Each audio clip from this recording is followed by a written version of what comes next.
Muy buenas tardes, tengan apreciables alumnos. Dando continuidad con los temas que nos ocupan y tal y como se estableció de manera específica dentro de nuestro programa de estudios, el día de hoy tendremos a bien llevar a cabo nuestra segunda sesión virtual dentro de nuestra materia que lleva por nombre el Derecho Procesal Administrativo. En esta ocasión abordaremos, en principio de cuentas, la función o la facultad que le es conferida a los tribunales administrativos. Y dentro de esta vemos que nuestra propia constitución política de los Estados Unidos mexicanos establece en relación a los tribunales administrativos que el Congreso es aquel que está facultado de manera específica para expedir leyes tendientes previamente a la creación o que instituyen a los tribunales de lo contencioso administrativo para que estos se encuentren dotados de plena autonomía para que puedan dictar sus fallos y para que también tengan a su cargo la forma explícita de poder dirimir las controversias que en un momento dado les sean sometidas a su consideración. Estos, claro está, entre aquellas controversias que se den entre los propios administrados con la propia administración pública federal y administrados entendemos a los particulares, ¿no? Estableciendo propiamente las normas para que exista la organización, el funcionamiento, el procedimiento y los recursos contra aquellos que proceda propiamente las resoluciones. También nos indica que la Constitución y las leyes de los estados podrán en un momento dado instituir tribunales de lo contencioso administrativo, que también estos se encontrarán dotados de plena autonomía y que en el mismo sentido podrán también eh, eh, dirimir las controversias que sean sometidas a su consideración, pero ahora entre la administración pública estatal y los particulares. Igual, como mencionamos anteriormente, podrán dirimir las controversias estableciendo las normas para que exista este correcto procedimiento, el funcionamiento, la organización, la forma explícita de la implementación de los recursos contra aquellos que se han de implementar estas resoluciones. También se indica que el estatuto del gobierno, en este caso, de anteriormente citado como el Distrito Federal o Ciudad de México, también se sujetará a las formas explícitas en cómo se viene regulando y que por eso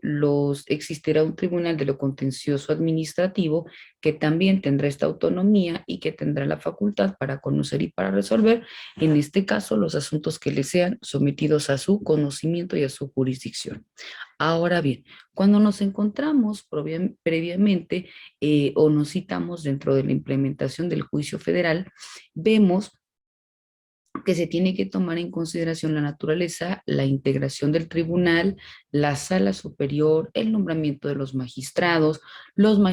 supernumerarios, el pleno, las facultades que son conferidas al pleno, el presidente del tribunal,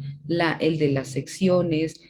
la competencia de los tribunales, la competencia de la designación de los presidentes de las secciones, de las salas regionales, de la designación de los presidentes de las salas regionales, del recurso que se va a interponer, en este caso el recurso de revisión, del juicio de amparo, etcétera, ¿no? Todas estas especificidades que son importantes que nosotros tomemos en cuenta. Pero dando inicio, cuando nosotros hablamos del juicio federal, nos dice que los juicios que se promuevan ante el Tribunal Federal de Justicia Fiscal y Administrativa se regirán por las disposiciones que establece la Ley Federal de Justicia Fiscal y Administrativa, sin que exista ningún perjuicio en lo que se establece en los tratados internacionales en donde México sea parte. Y cuando exista una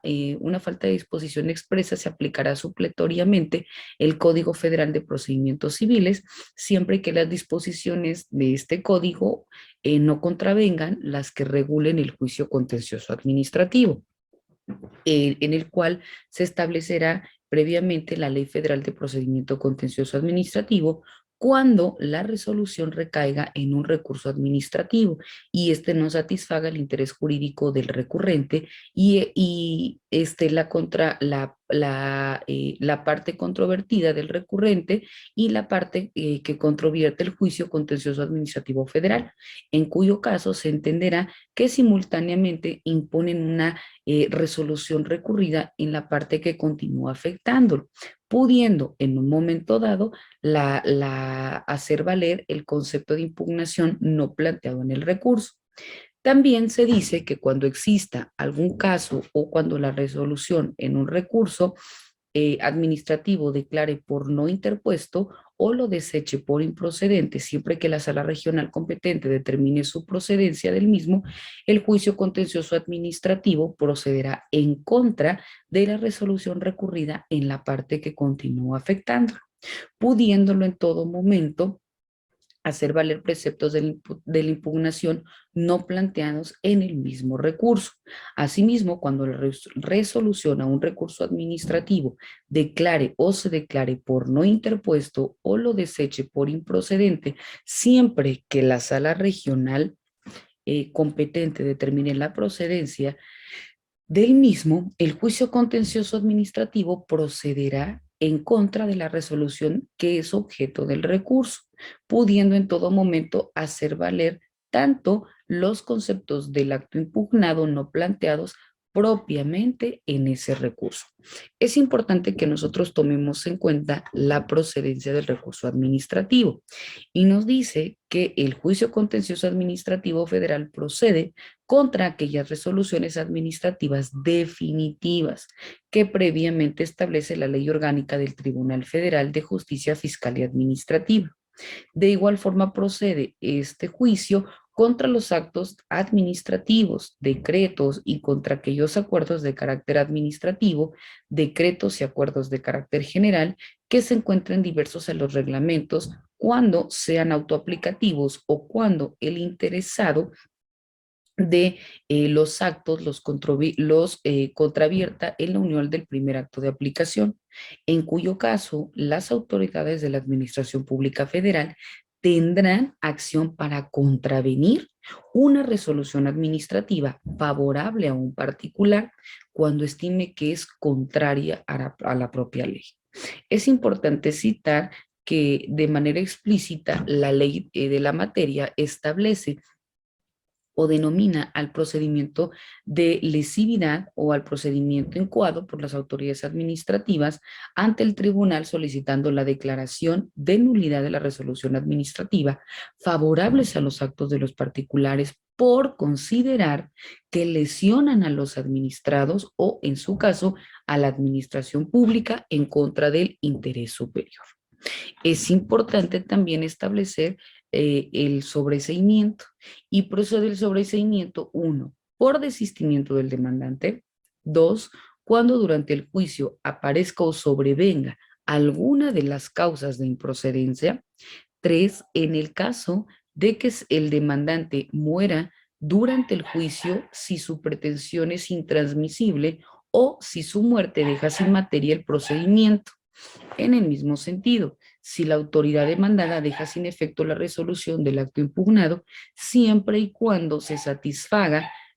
previamente la pretensión del demandante. También se indica si el juicio queda sin materia y en todos aquellos en que por disposición legal haya o exista algún impedimento para poder emitir una resolución en cuanto al fondo. Por tanto, el sobreseimiento del juicio podrá ser ya sea total o en su defecto podrá ser parcial.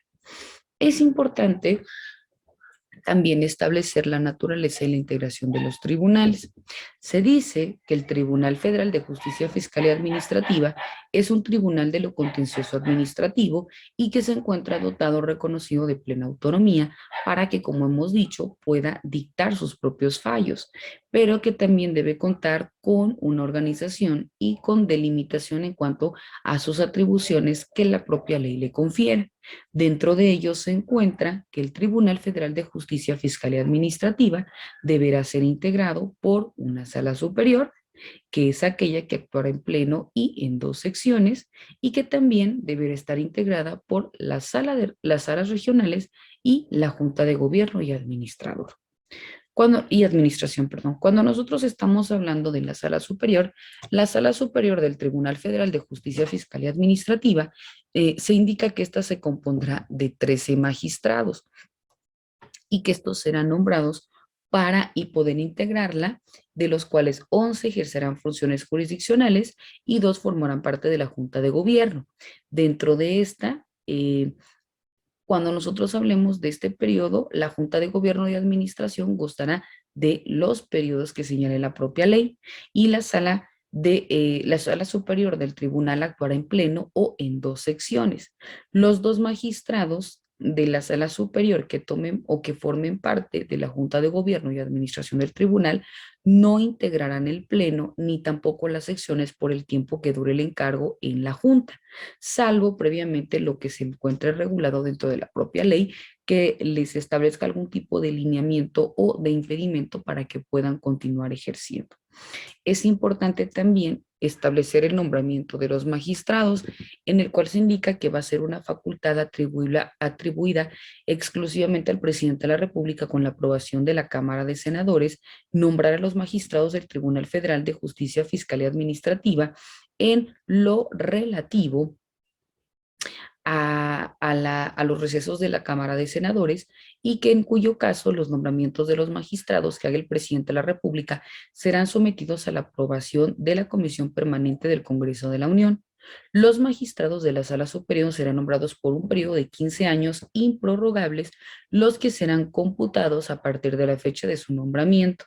en tanto que los magistrados de la Sala Regional y los magistrados supranumerarios de las salas regionales serán también nombrados por un periodo de 10 años, los que se computarán a partir de la fecha de su nombramiento. Las personas que hayan concluido el periodo para el que fueron nombrados como magistrados de sala regional podrán ser considerados para poder otorgar o para poder ocupar nuevos nombramientos. Es importante también que en materia procesal administrativa, tomemos en cuenta otro de los lineamientos importantes, que son la interposición de recursos. Al respecto, la Ley Federal de Procedimiento Administrativo, dentro del título sexto nominado del recurso de revisión, en su capítulo primero, específicamente comprendido como disposiciones generales, se encuentra regulado a partir del numeral 83, en donde se establece que los interesados afectados, ya sean por los actos o en cuyo caso sean por las resoluciones de las autoridades administrativas, que pongan fin al procedimiento administrativo a una instancia o, en su defecto, que resuelvan un expediente, podrán interponer el recurso de revisión o, cuando proceda, intentar la vía jurisdiccional que corresponda. Aquí nos está indicando que la forma explícita de poder interponer el recurso de revisión únicamente será facultado para hacerlo en contra de los actos, repito, o de las resoluciones emanadas de la autoridad administrativa, y que en cuyo caso tenga como eje central algún tipo de vulneración o de revisión a el derecho de los administrados, es decir, de los particulares, con el objeto mismo de poner fin a una controversia administrativa, y por tanto tiene como fin interponer este recurso de revisión para que tenga esta forma de someter a consideración el caso. En los casos de actos de autoridad de los organismos descentralizados federales, de los servicios que el propio Estado preste de manera exclusiva a través de los organismos y de los contratos que los particulares solo puedan celebrar con aquellos que no se refieran a las materias excluidas de la aplicación de esta ley, el recurso de revisión previsto en el párrafo anterior, es decir, en contra de los actos y de resoluciones de la autoridad administrativa, previamente serán sometidos a conocimiento o, en su caso, podrán ser celebrados y realizados por los contratos de los particulares que puedan celebrarse con aquellos, salvo aquellos que no sean excluidos de acuerdo a lo que la propia Ley Federal de Procedimiento Administrativo establezca.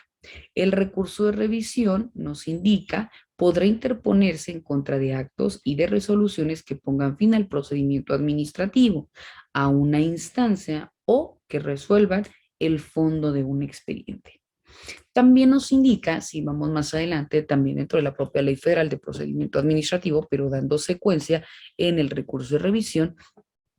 que la oposición a los actos de trámite en un procedimiento administrativo deberán alegarse por los interesados durante dicho procedimiento para su consideración en la resolución que ponga fin al mismo. La oposición a estos actos o a estos trámites se hará valer en todo caso al impugnar la resolución definitiva.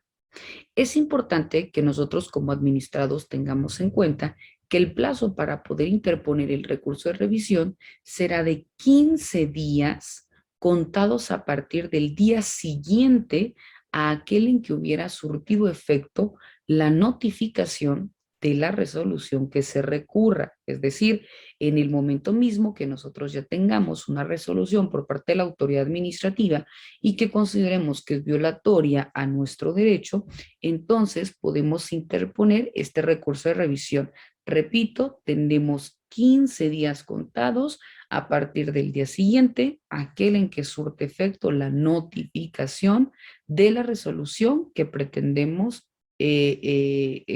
interponer o contra la cual podemos inconformarnos.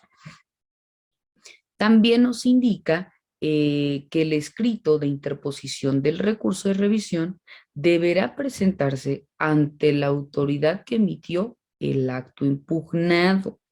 y será resuelto por el superior jerárquico, salvo que el acto impugnado provenga del titular de una dependencia, en cuyo caso será resuelto por él mismo.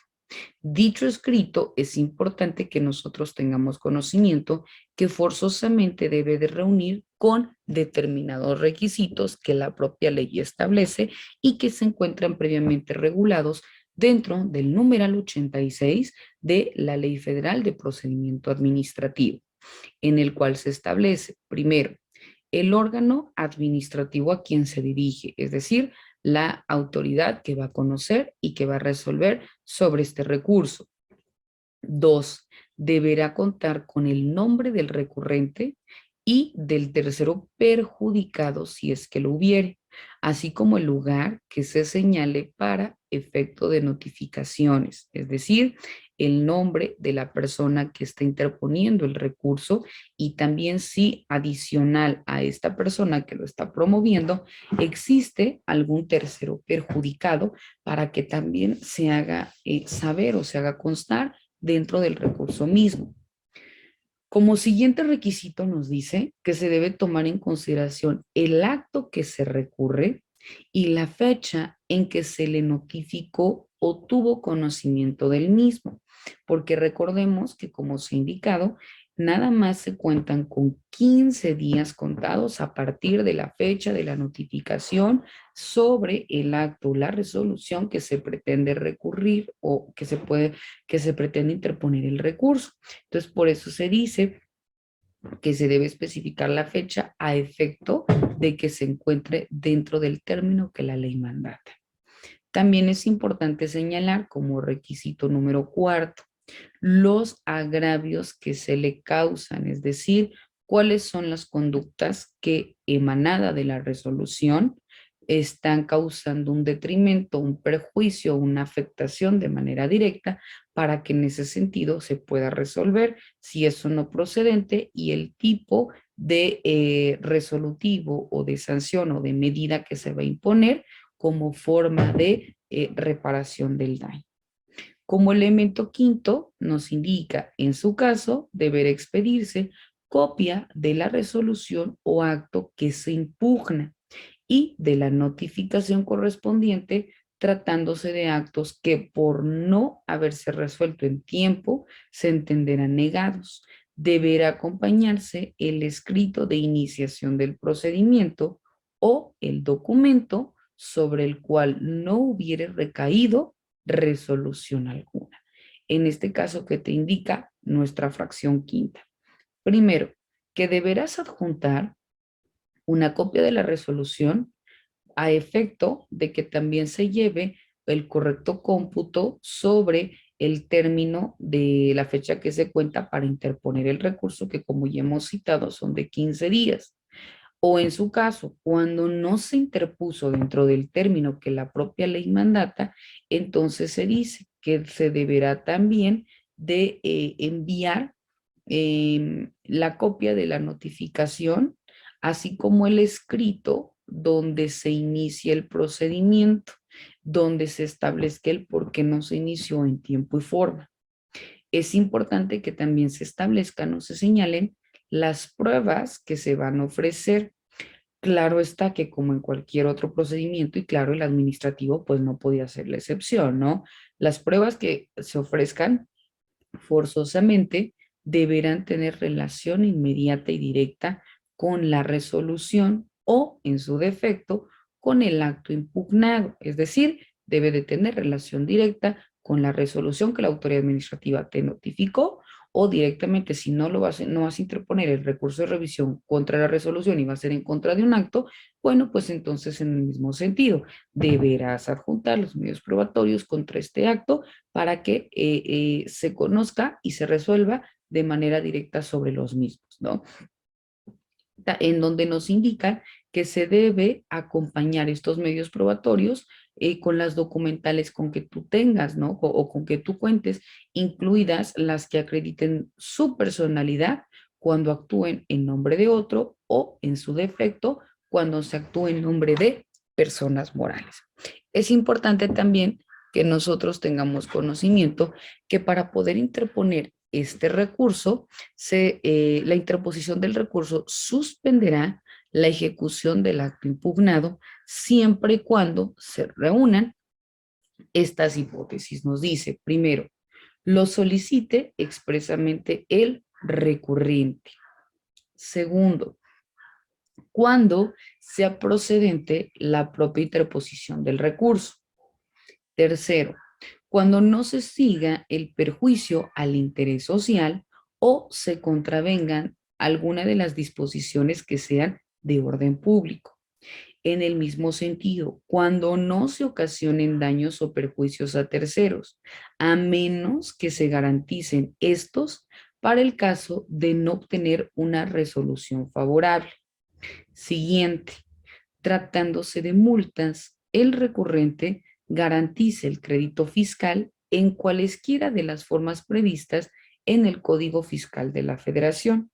en cuyo caso la autoridad deberá acordar o también establecer la suspensión o la denegación de la suspensión, y que únicamente contará con un plazo de 5 días siguientes a partir de la interposición.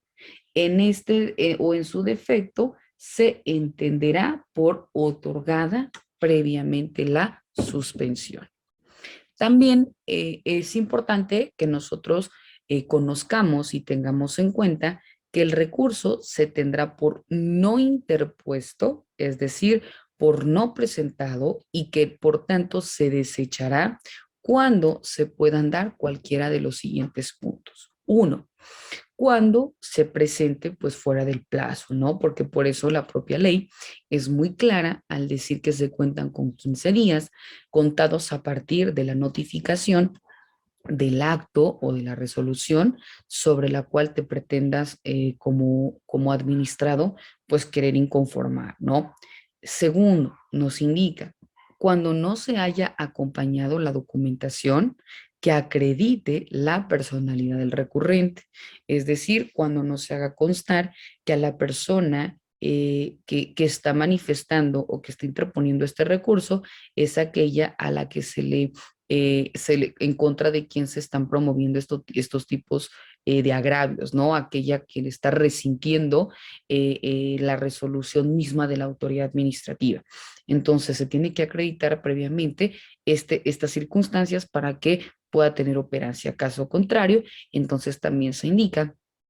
que el recurso pues se tendrá por no interpuesto. Y como tercer punto nos dice, cuando no aparezca suscrito por quien deba hacerlo, a menos que se firme antes del vencimiento del plazo para interponer. En cualquiera de estas tres hipótesis que se han manifestado, repito, el recurso de revisión se tendrá por no interpuesto y se desechará en ese sentido. Es, es importante también señalar que se desechará por improcedente el recurso cuando se tenga o cuando se interponga contra aquellos actos que sean materia de otro recurso. Entonces no va a ser previamente revisión y por tanto no tendrá operancia, ¿no? Es decir, es improcedente. O en su defecto que se encuentre pendiente de resolución, porque recordemos que va a ser contra un acto o contra una resolución. Si no hay una resolución, pues entonces todavía no te puedes inconformar. Y entonces nos dice que puede ser promovido por el mismo recurrente o por el propio acto impugnado. También nos dice que se desechará por improcedente el recurso contra actos que no afecten los intereses jurídicos del promovente. Es decir, si no existe una afectación directa sobre la persona que lo está promoviendo, pues simple y sencillamente, o aunque sí genere algún efecto o alguna vulneración o agravio a un tercero, pero de manera directa no a ti, entonces tampoco se tendrá por presente y se desechará por improcedente. También nos dice que va a ser contra aquellos actos consumados de un modo irreparable, es decir, contra aquellos que hayan tenido como consecuencia algo que no es objeto a una propia reparación. Por eso son irreparables. También se indica que contra aquellos actos consentidos expresamente y cuando se esté tramitando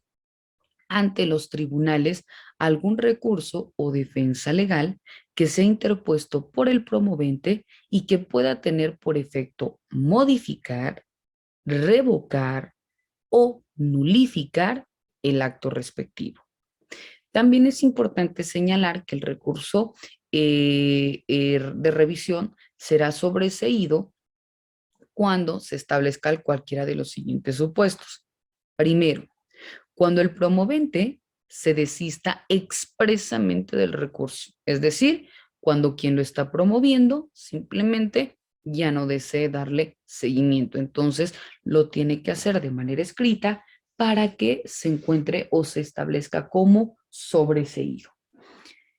También se tendrá como sobreseído el recurso cuando el agraviado fallezca durante el procedimiento, como bien comentamos anteriormente, ¿no? Repito, cuando el agraviado fallezca durante el procedimiento, si el acto respectivo solo afecta a su persona, ya que si afecta a otra persona, entonces la otra parte podrá darle continuidad hasta que se resuelva en ese sentido, ¿no? Pero repito, quien fallece sí debe tener forzosamente o haberle causado un agravio para que pueda tener operancia. También se dice que se entiende por sobreseído si durante el procedimiento sobrevenga alguna de las causas de improcedencia a que previamente ya hemos hecho referencia de manera anticipada. También se considerará como sobreseído el recurso cuando hayan cesado los efectos del acto respectivo, es decir, cuando ya simplemente no tengan operancia. También será sobreseído por falta de objeto o materia del acto respectivo y cuando no se probare la existencia del acto respectivo, es decir, cuando únicamente se establezcan cuáles son los agravios que te causan, pero no ofertes ningún medio probatorio. Entonces, en consonancia, pues también se tendrá como sobreseído. También se indica que la autoridad encargada de emitir este tipo de resolución o de resolver el recurso de revisión podrá, uno, desecharlo por considerarlo improcedente o sobreseído. Podrá confirmar el acto impugnado, es decir, validar la resolución que previamente la autoridad administrativa emitió o, en su defecto, declarar la inexistencia, la nulidad o, en su defecto, la anulabilidad del acto impugnado o revocarlo de manera ya sea total o, en su defecto, de manera parcial. O por último, podrá también modificar u ordenar la modificación del acto impugnado o, en su defecto, dictar u ordenar expedir otro nuevo que en este caso lo sustituya cuando el recurso interpuesto sea total o parcialmente resuelto a favor del recurrente. Esta resolución del recurso se fundará en derecho y tendrá como fin examinar todos y cada uno de los agravios que en su momento tuvo que haber hecho valer el recurrente y que debe forzosamente tener la autoridad, la facultad de invocar estos hechos notorios. Pero cuando uno de los agravios sea suficiente para desvirtuar la validez del acto impugnado, bastará con el solo examen o la sola aprobación o validación de ese medio probatorio. ¿Para qué? Para poder resolver ese punto. También se especifica que la autoridad, en beneficio del recurrente, podrá corregir, en caso de ser posible, los errores que advierte en los propios preceptos que se consideran como violados, y también podrá examinar ya sea en su conjunto los agravios, así como también todos los demás razonamientos del recurrente, a fin de que pueda resolver la cuestión efectivamente planteada, pero sin cambiar los hechos expuestos en el recurso. Es decir, podrá realizar cualquier modificación que estime pertinente dentro del propio resolutivo, pero no podrá bajo ninguna circunstancia modificar los agravios o alterar aquellos que causaron algún detrimento o alguna vulneración de manera específica al recurrente.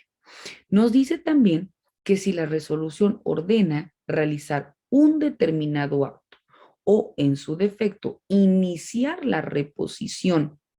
del procedimiento, deberá cumplirse con un plazo de 4 meses. Repito, si la resolución ordena realizar un determinado acto o iniciar la reposición del procedimiento, deberá cumplirse este en un plazo de 4 meses. También es importante citar que no se podrán revocar o modificar los actos administrativos en la parte no impugnada por el recurrente. Es decir, que si la autoridad a quien tú le estás planteando o sometiendo a consideración previamente este recurso de revisión,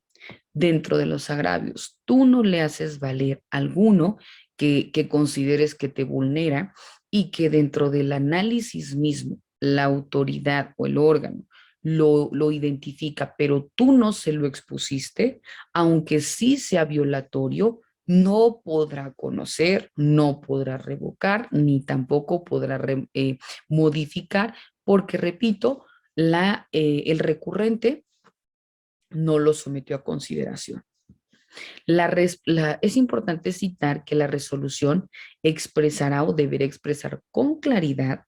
los actos que se modifiquen, pero también deberá indicar si la modificación es parcial, entonces se precisará en qué puntos es en donde se va a modificar y cuáles son en los que quedará previamente establecida tal cual como lo resolvió, ¿no? Como la autoridad administrativa lo resolvió. También se dice que el recurrente podrá esperar la resolución, ya sea expresa o, en su caso, impugnar en cualquier tiempo la presunta confirmación del acto impugnado. También se indica que en el recurso de revisión, la autoridad podrá dejar sin efecto un requerimiento o una sanción, ya sea de oficio o a petición de parte interesada, cuando se trate de un error manifiesto o el particular demuestre que ya había dado cumplimiento con anterioridad.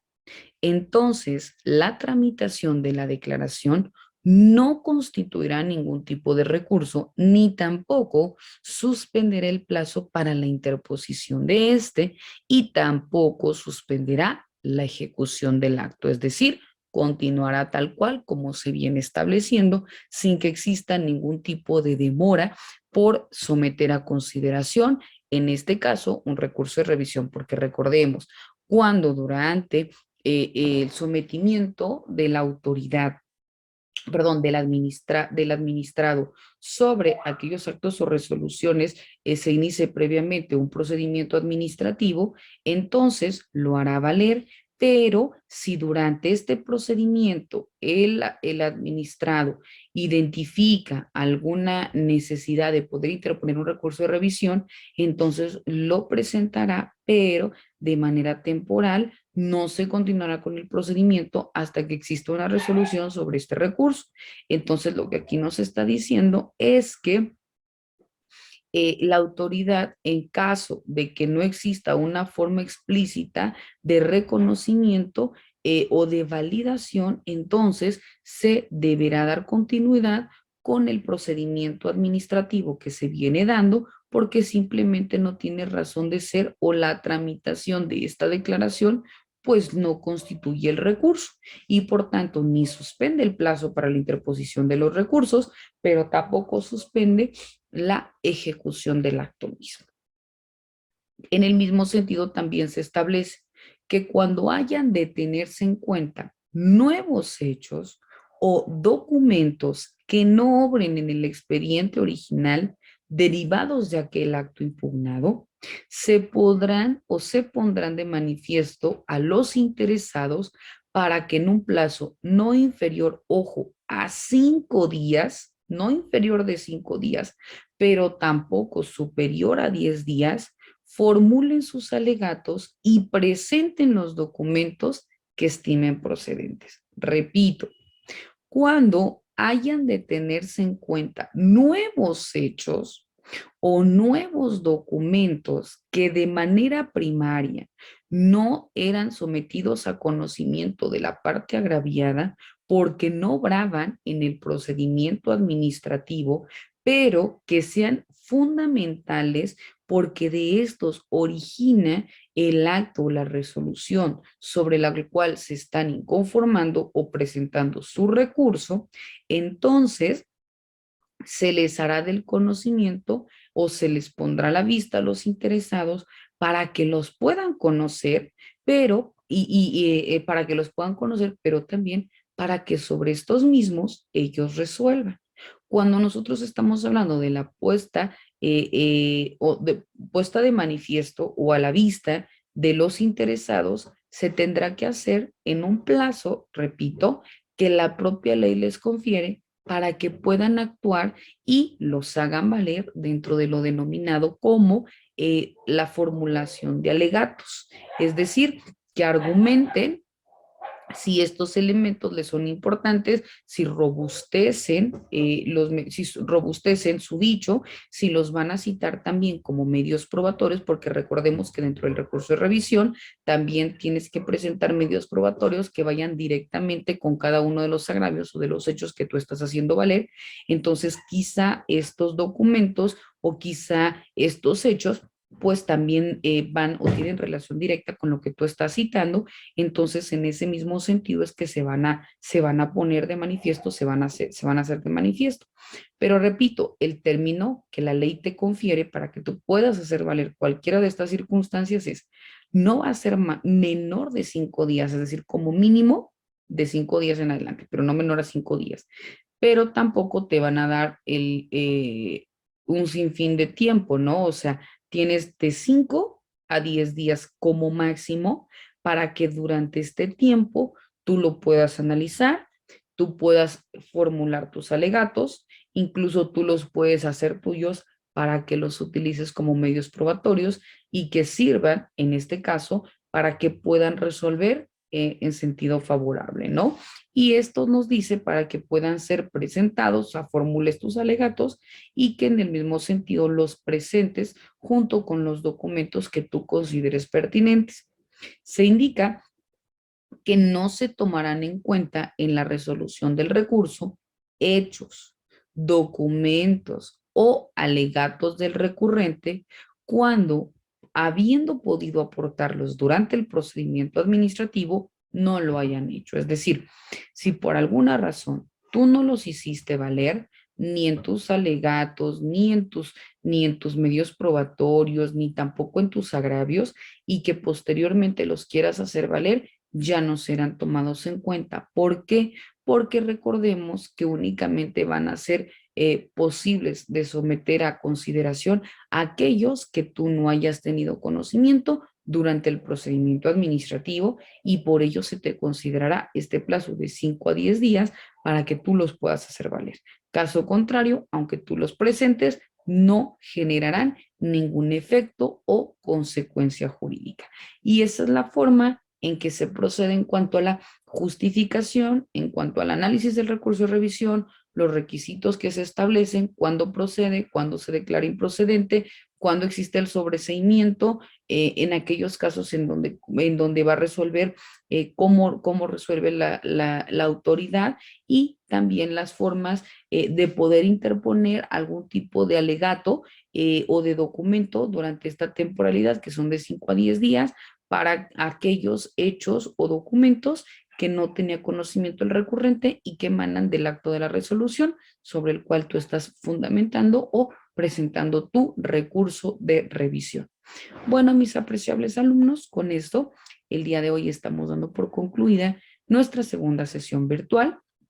Quedo de ustedes para cualquier duda, comentario. Tienen mi número personal y les deseo el mayor de los éxitos, deseando que con esta intervención se hayan dirimido cualquier duda que pudieran tener, y repito, quedo a sus órdenes para cualquier circunstancia. Les deseo el mayor de los éxitos y quedo de ustedes. Hasta luego.